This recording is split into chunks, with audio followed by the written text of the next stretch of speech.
Hi guys, welcome back to another video, and obviously today the biggest talk is that Sanzaar has postponed the Super Rugby tournament for the foreseeable future, which means we don't know when it's coming back and if it's coming back again this year. So this virus is actually proving to be a pain in the butt at the moment. There's people dying, the economy is suffering, sporting events, and now with the Super Rugby postponed, it's good. If it comes back, it's going to be a total different story because teams that's got a lot of momentum right now will come back with no momentum at all. Teams that's been struggling might come back with a bang. So when it returns, we might actually see a team that would have never had a shot at the playoff spot and come back with a bang and actually make the playoffs. With that being said, also, I'm not going anywhere now that the Super Rugby is postponed. I've got a lot of other interesting information and stats to share with you. So go ahead and hit that subscribe button right now. So moving on, we need to have a look at what happened this weekend. Let's go.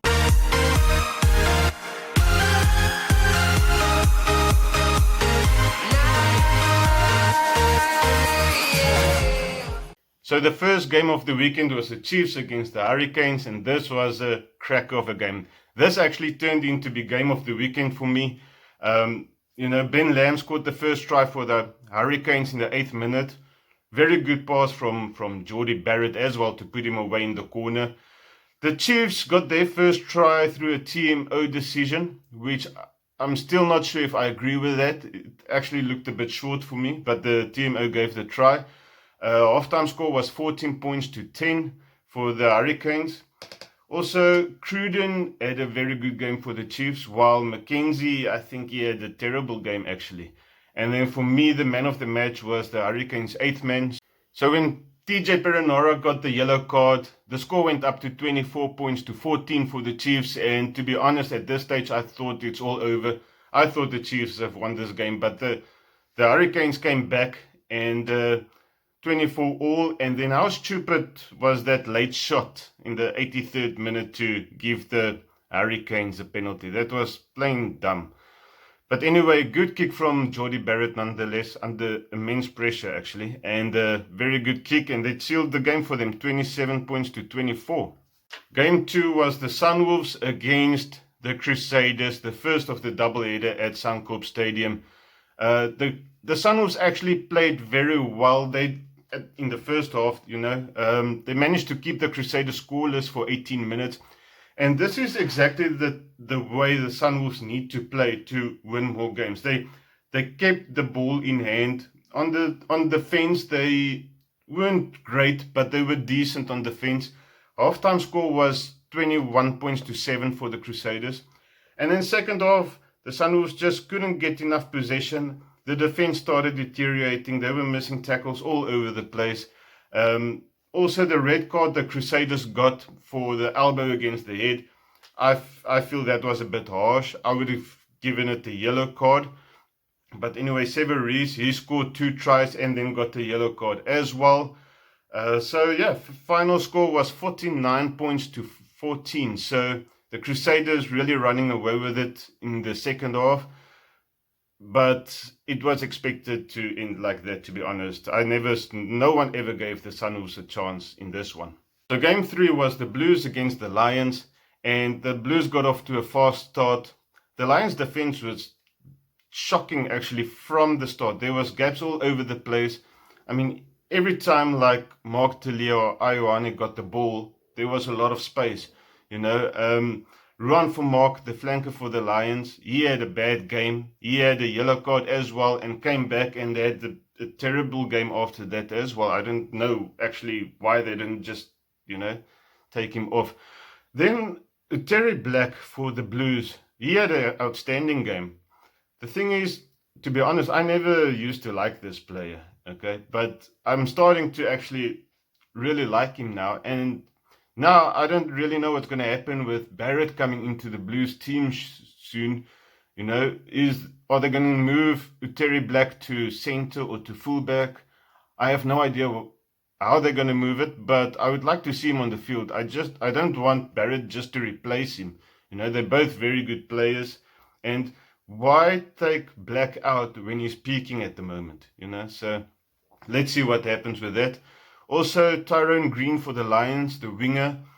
This guy plays with a lot of heart, just like Andres Kutsia, but I don't know, man. Winger isn't the right position for him. I would try him on outside center, But anyway, halftime score 22 points to 10 for the Blues. The Blues second half, the offloads as well was very good, very accurate.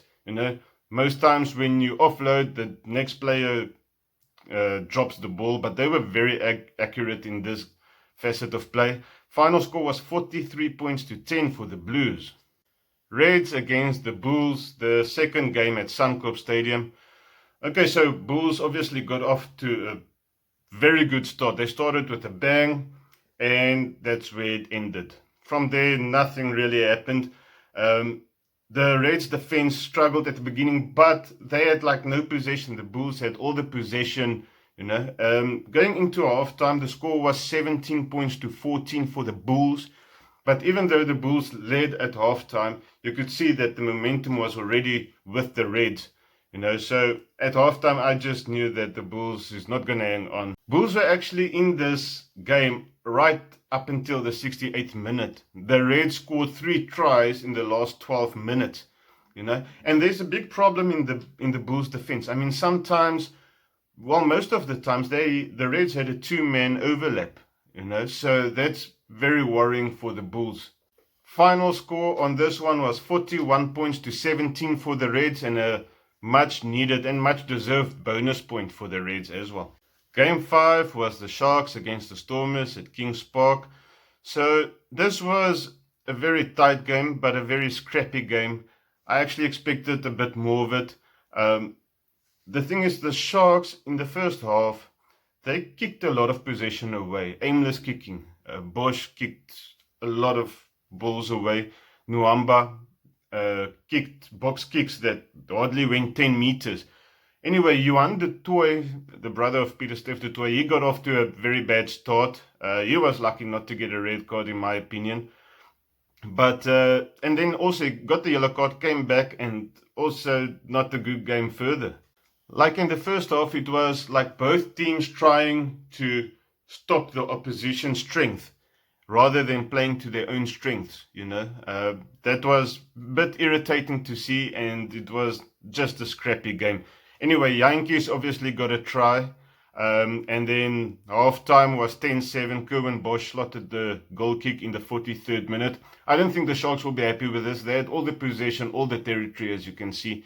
But yeah, epic battle at scrum time as well. Augustus played very well for the Stormers.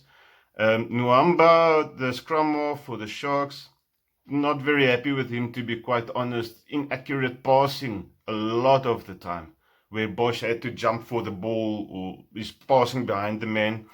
And then Mapimpi, he scored the final try. So final score on the Sharks versus Stormers game was 24 points to 14 for the Sharks. So game 6 of the weekend was the Highlanders against the Jaguares, which never happened because it was cancelled because of this virus. They were supposed to play, but behind closed doors, so no crowd. But at the end, it just got cancelled. And it's being said that the Highlanders players needs to go back home and go into self-quarantine. So, yeah, that's terrible. They're going to miss out on training sessions now, and they really actually needed they needed the break, but they needed to practice, So, yeah, terrible about that. So the 7th and final game of the weekend is the Brumbies against the Waratahs, and another big score against the Waratahs. 47 points to 14 for the Brumbies. It's 6 tries to 2. So although the Waratahs have a very young team this season with a bright prospect, I would say, in the next few years, as well as for Australian rugby, the thing is, the way the Waratahs is playing the game at the moment is completely wrong. Not only is the defense bad, but the offense is bad as well. Just the lines they are running with the ball is completely wrong. They're running at the man and not into the gap, and therefore can't get any offloads away. And therefore, the defensive team can restructure their defense pretty easily. So I don't know. It's a bit harsh to say this, but I don't think it's an issue of players. I think it's a coaching issue, and I think it's time to actually look at a new coach for the Waratahs. That's it for this video. Give it a thumbs up and subscribe down below. I'll talk to you in the week because, like I said, I'm not going anywhere. Till then, cheers.